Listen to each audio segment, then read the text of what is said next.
The loud warning sounds on Koroth Station never stopped making noise. They had been going off for so long that Thomas Tank Nakamura didn't even hear them anymore. His repair shop was hidden in a dark corner of the station's work area, stuck between an old plant-growing room and a trash center that handled strange things without asking questions. A simple sign on his door said fixes in 6 different languages, but most people found him because others told them about his good work. Tank bent over his work table, looking through special glasses at the inside parts of a plasma gun that someone had tried to change using a mining tool.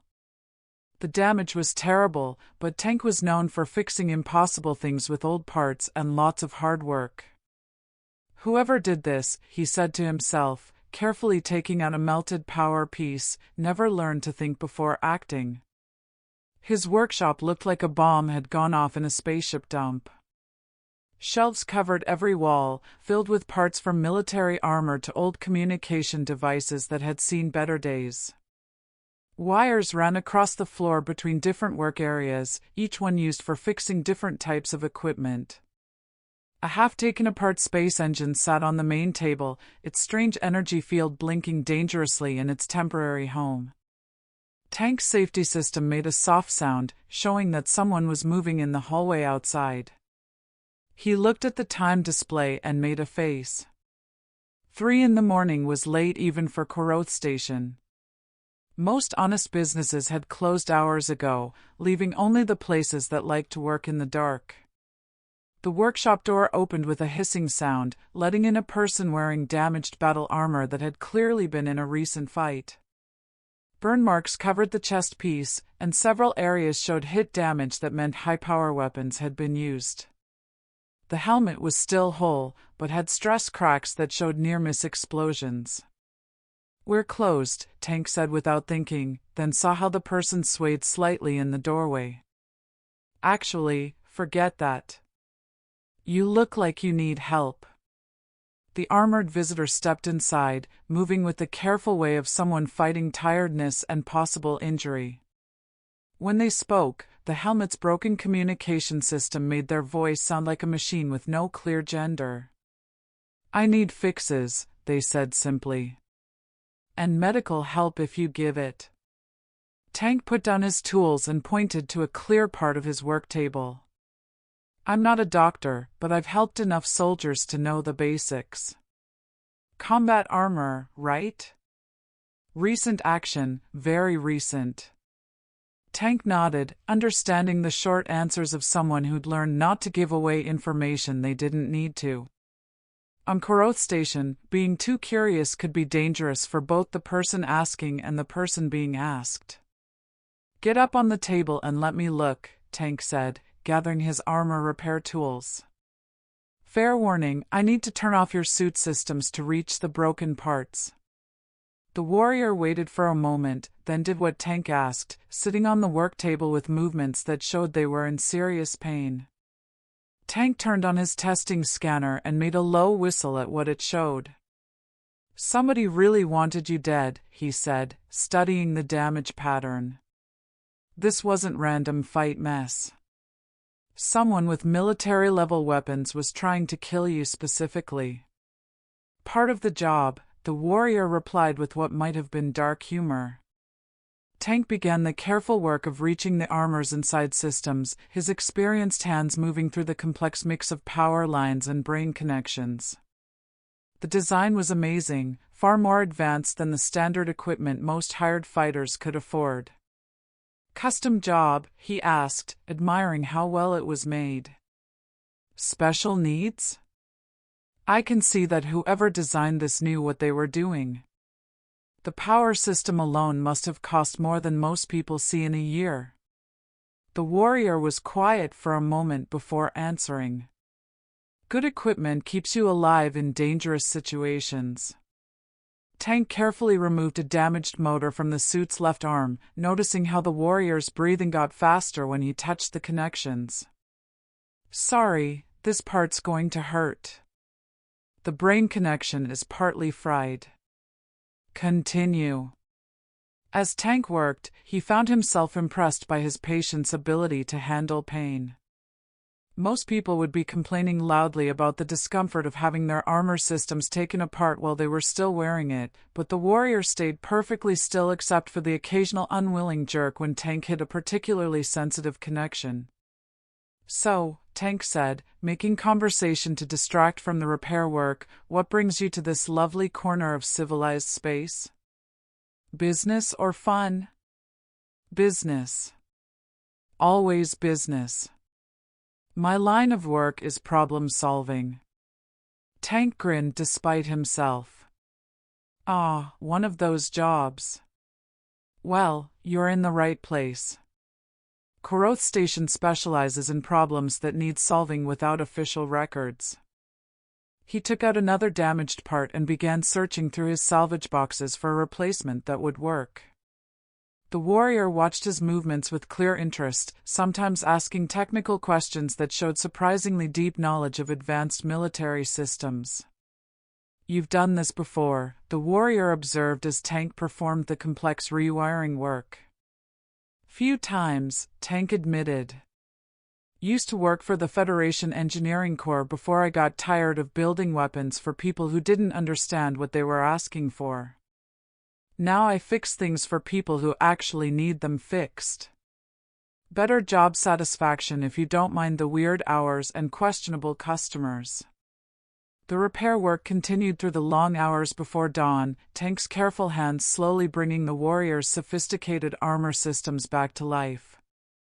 Each part he looked at showed more evidence of the suit's extraordinary quality, materials he'd only seen in theoretical specifications, tiny power cells that should have been impossible to make, and defensive systems that used technology decades ahead of anything in common military use. "Whoever equipped you," Tank said, putting in a replacement servo motor in the suit's right shoulder, "has access to some seriously advanced hardware. This power cell design isn't even in the Federation's experimental databases. Resources can be found if the need is great enough," the warrior replied, watching Tank's work with clear appreciation for his technical skill. "Sure, but this isn't just expensive. It's cutting-edge research-level stuff. The kind of thing that military contractors dream about, but can't actually build yet." Tank noticed how the warrior's helmet tilted slightly, as if considering how much to reveal. Innovation often comes from necessity in combat situations. "True enough," Tank agreed, though something about the response bothered him. The warrior spoke with the casual authority of someone used to having access to unlimited resources, not the careful money-watching mentality of even the most successful hired gun. As he worked, Tank found himself drawn into increasingly complex technical discussions. The warrior showed knowledge of advanced weapon systems, ship design principles, and strategic planning that went far beyond what most soldiers would encounter in their careers. When Tank mentioned theoretical improvements to plasma containment systems, the warrior offered insights that suggested close familiarity with classified research projects. "You weren't always a soldier, were you?" Tank asked, carefully reconnecting the suit's targeting computer to its restored sensor array. "Not in the traditional sense." "Academic background? Engineering? Maybe strategic planning?" "Primarily resource allocation and technological development." Tank paused in his work, studying the warrior with renewed interest. "That's a pretty specialized skill set for someone in your line of work. Modern warfare requires understanding of logistics as much as tactics. Still, you talk like someone who's been on the planning side rather than just the doing side." The warrior was silent for a long moment. "I have held various positions of responsibility." Something in the tone suggested that particular topic was off-limits, so Tank returned his attention to the armor repairs. But questions continued to multiply in his mind as he worked. The warrior's speech patterns were educated and precise, with occasional formal phrasing that suggested aristocratic background or high-level military training. The armor itself represented resources that most planetary governments couldn't afford, let alone individual hired fighters. There, Tank said finally, running a diagnostic check on the restored systems. Power distribution is back to optimal levels, structural integrity is restored, and I've managed to upgrade your targeting computer with some improvements I've been working on. Improvements? Better target finding in low light conditions, enhanced threat assessment programs, and a few custom features that should give you an edge in close quarters combat. The warrior tested the armor's movement systems, flexing arms and rotating shoulders to check the repair quality. Excellent work. The response time is actually better than original specifications. I like to overdeliver when possible, Tank said, beginning to clean up his workspace. Though I have to ask, who's going to be paying for this? Because the materials alone cost more than most people make in a month. The warrior reached into a hidden compartment and produced a credit chip that gleamed with the kind of platinum coating reserved for unlimited accounts. Will this be sufficient? Tank's scanner nearly broke when he checked the chip's value. The amount displayed represented enough credits to buy his entire workshop several times over, along with most of the surrounding industrial sector. This is way too much, Tank stammered. I mean, the work was complex, but not that complex.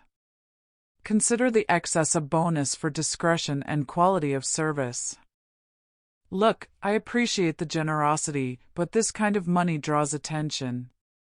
The wrong kind of attention. The warrior tilted their helmet in what might have been amusement. Are you refusing payment? I'm trying to figure out who you really are, Tank said bluntly. Because soldiers don't carry platinum-grade credit chips, and they don't speak like they've attended strategic planning seminars at military academies. Does it matter who I am as long as the work is legitimate? Tank considered that question while studying his mysterious customer. The warrior sat perfectly still, but something about their posture suggested coiled readiness, as if they were constantly prepared for immediate action. The formal speech patterns, the unlimited resources, the advanced equipment, it all painted a picture of someone far removed from the common hired guns who usually sought his services. Maybe not, Tank admitted. But curiosity is one of my character flaws. Curiosity can be dangerous in places like this. So can ignorance. The warrior was silent for another long moment, and Tank had the distinct impression of being evaluated according to criteria he couldn't guess. Finally, they spoke again. Let us say that my position requires certain discretionary capabilities, the ability to operate independently when conventional channels prove inadequate. Tank felt pieces clicking together in his mind, forming a picture that seemed increasingly unlikely, yet perfectly consistent with everything he'd observed. You're not just another soldier, are you? No, the warrior admitted quietly. I am not. The workshop security alarm screamed to life just as Tank was processing the implications of the warrior's admission. Emergency lighting bathed the space in harsh red illumination as his motion sensors detected multiple armed figures surrounding the building. Tank's blood ran cold as he recognized the distinctive signatures of station security forces in full tactical deployment. That's not good, Tank muttered, pulling up his external camera feeds on the workshop's main display. Looks like your friends found you.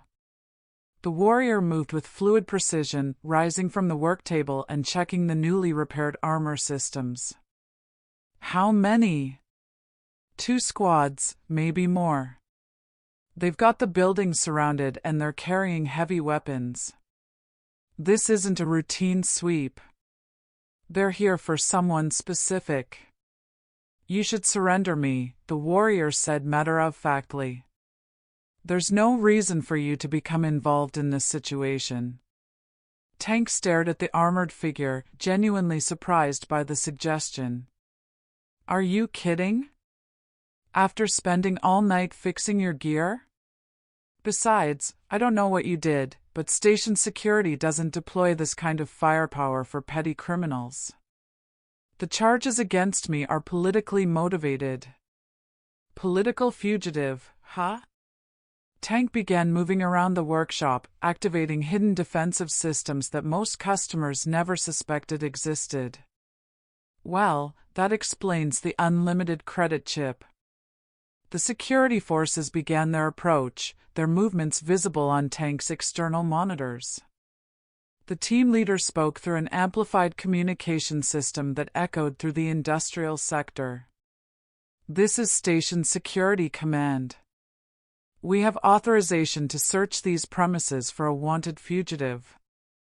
Surrender the suspect immediately and no charges will be filed against accessories. Tank keyed his workshop's external communication system. This is Nakamura's repairs. I've got nobody here but broken equipment and a bad attitude. You want to search? Bring a warrant. We have probable cause to believe you are harboring a dangerous criminal. I'm harboring a lot of dangerous things, Tank replied cheerfully. Half my inventory could level this section of the station, but I haven't seen any criminals lately. The warrior moved to Tank's side, their posture tense with readiness for combat. They will not be deterred by legal technicalities. No, but they'll think twice before starting a firefight in a workshop full of unstable explosives and experimental weapons, Tank said, activating several ominous-looking devices around the room. Amazing how respectful people become when they realize they're standing next to enough firepower to redecorate the local space-time continuum. Through the external feeds, Tank watched the security team leader conferring urgently with someone via communication link. Whatever orders they were receiving seemed to involve considerable debate about acceptable risk levels. You're taking significant personal risk to protect someone you barely know, the warrior observed. Maybe. Or maybe I just don't like bullies with badges who think they can storm into my workshop without proper paperwork. This is not a joke, Tank.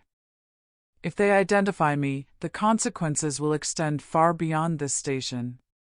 Tank glanced at the warrior, noting the sudden shift to using his name rather than formal address. How far beyond? Interstellar war, most likely. Okay, that got my attention, Tank said, his hands pausing on the defensive system controls. Want to elaborate on that? Before the warrior could respond, the security forces began their entry attempt. Tank watched them approach the workshop's main entrance, their movements suggesting they were preparing for a force breach despite his warnings about dangerous materials. Idiots, Tank muttered, activating a localized EMP pulse that disabled the security team's electronic equipment. I warned them about experimental technology. In the sudden chaos of failed communication systems and dead tactical gear, Tank grabbed the warrior's arm and led them toward a concealed maintenance hatch he'd installed for exactly this type of emergency. This way. The station's ventilation system connects to a dozen different exit points. They moved through the cramped maintenance tunnels with Tank leading the way, navigating by memory through passages barely wide enough for two people.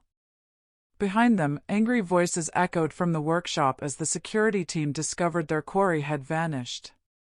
Where does this lead? The warrior asked, moving with surprising agility despite the armor's bulk. Emergency exit in the recycling facility. From there, we can reach the civilian docking bays without going through security checkpoints. You have escape routes planned. In my line of work, paranoia is a survival skill. They emerged 20 minutes later in a storage room filled with industrial recycling equipment. Tank checked his portable scanner to ensure no security forces were in the immediate area before leading the way toward the civilian sections of the station. So, Tank said as they walked through the dimly lit corridors, ready to tell me who you really are? Because people don't deploy military-grade security teams to catch shoplifters. The warrior was silent for several steps before responding. My identity could place you in considerable danger. I'm already in considerable danger. Those security teams are going to be very unhappy when they realize I helped you escape. True. So at this point, knowing who I'm risking my neck for seems like a reasonable request. They reached the entrance to the civilian docking area, where normal station traffic provided cover among the crowds of traders, passengers, and maintenance workers. The warrior stopped and faced Tank directly. There are some truths that cannot be taken back once spoken. Yeah, well, there are some situations you can't walk away from once you're committed, Tank replied. I chose to help you. Now I'd like to know why it matters. The warrior studied him for a long moment, and Tank had the distinct impression of being evaluated one final time. Whatever decision was being made would determine whether their brief partnership continued or ended at this crossroads. Very well, the warrior said finally. But not here. Too many eyes and ears. Tank nodded toward a small cafe in the civilian quarter. Booth in the back. We can talk privately. As they made their way through the crowd, Tank reflected on how his routine evening of equipment repair had evolved into harboring political fugitives and evading station security. But something about the mysterious warrior compelled his continued assistance, a combination of professional competence and personal dignity that suggested someone worth the risk. He was about to discover just how significant that risk truly was. The small cafe in Koroth Station civilian quarter was exactly the kind of place where secrets were traded over synthetic coffee and processed food. Tank chose a corner booth that offered clear sight lines to all entrances while providing enough acoustic privacy for sensitive conversations. The warrior sat across from him, finally reaching up to disengage the helmet's locking mechanisms. Tank expected to see the face of a seasoned hired gun or perhaps a disgraced military officer. What he didn't expect was to recognize the features that were revealed when the helmet came away. Holy stars, Tank whispered, his coffee cup freezing halfway to his lips. You're Empress Zephyra of Aldress. The woman across from him possessed the kind of classical beauty that graced imperial portraits throughout the Draxar Empire: high cheekbones, intelligent green eyes, and silver blonde hair that had been pulled back into a practical military style. But it was the unmistakable bearing of absolute authority that confirmed her identity, even in the humble surroundings of a station cafe. Now you understand why discretion was so important, Zephyr said, her voice carrying the cultured accent of the imperial court without the mechanical distortion of the helmet's communication system. Tank's mind reeled as he processed the implications. The Empress of the Draxar Empire is sitting in my local coffee shop wearing battle armor and carrying a platinum credit chip. This is either an incredibly elaborate dream or the most surreal night of my life. I assure you, it is quite real. But what are you doing here? I mean, shouldn't you be ruling half the galaxy from some massive throne room surrounded by armies of bodyguards? Zephyr's expression grew somber. I was returning from secret negotiations with the Federation Council, the peace talks that could end 30 years of warfare and save millions of lives. Peace talks? But the official reports say dash. The official reports say what certain factions want them to say, Zephyr interrupted. There are powerful interests on both sides who profit from continued conflict: arms manufacturers, military contractors, entire planetary economies built around wartime production. Tank leaned back in his seat, trying to absorb this revelation. So someone tried to stop the negotiations. Someone succeeded in stopping them, at least temporarily. My transport was ambushed during the return journey. My escort fought valiantly, but we were outnumbered and outgunned. And you ended up in my workshop because your reputation extends beyond simple equipment repair. Tank, soldiers speak of the engineer on Koroth Station who asks no questions but provides honest service to anyone who needs it. Tank felt heat rising in his cheeks. I just fix things. Nothing heroic about it. Perhaps. But in a galaxy full of people who complicate everything for personal gain, someone who simply solves problems becomes rather precious. They sat in silence for a moment while Tank processed the magnitude of what he'd stumbled into. The most powerful ruler in known space was sitting across from him, trusting him with information that could reshape galactic politics. "So what happens now?" Tank asked finally. "I mean, you can't exactly call for pickup without revealing your location to whoever tried to kill you. The situation is complex. I cannot contact my forces without risking interception by hostile agents. But remaining hidden indefinitely serves no purpose if the peace negotiations collapse in my absence."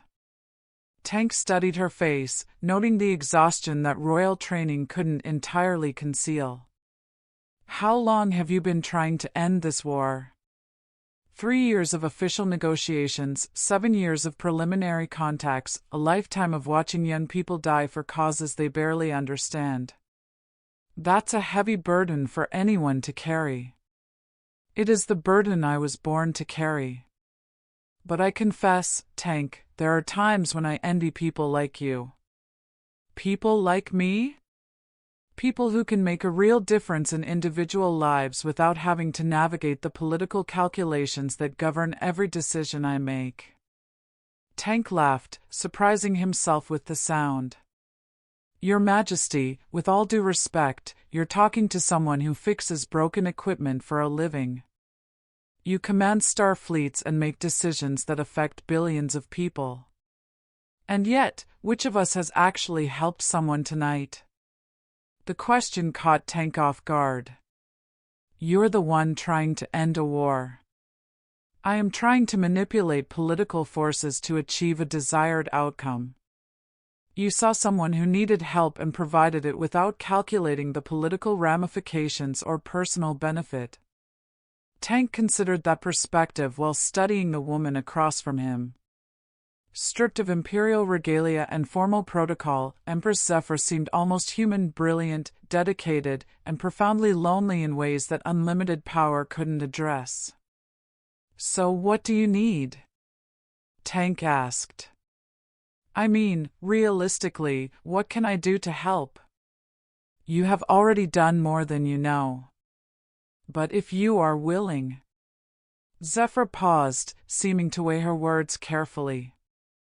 "I could use someone who understands technology but isn't bound by political considerations. Someone who can think creatively about practical problems." "You're offering me a job." "I am offering you the opportunity to help end a war that has cost too many lives already." Tank looked around the cafe at the mix of species sharing meals and conversation, all of them living in the shadow of a conflict that had shaped galactic politics for decades.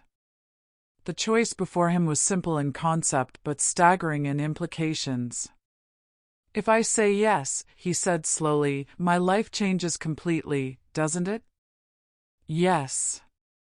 "But Tank, your life changed the moment you chose to help a stranger in need. That choice revealed something about your character that cannot be hidden or ignored." "And if I say no?" "Then you return to your workshop, I find another way to contact my forces, and we both go back to our previous lives.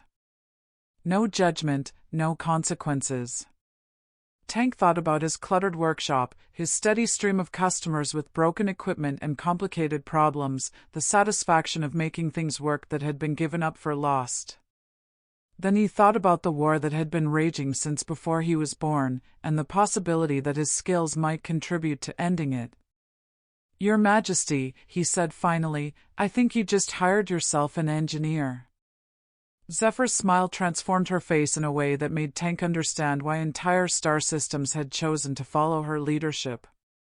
"Excellent. Now, shall we discuss how to revolutionize Imperial military technology while avoiding assassination attempts?" Tank grinned back at her, realizing that his boring life of routine repairs had just become the most important work he'd ever undertaken.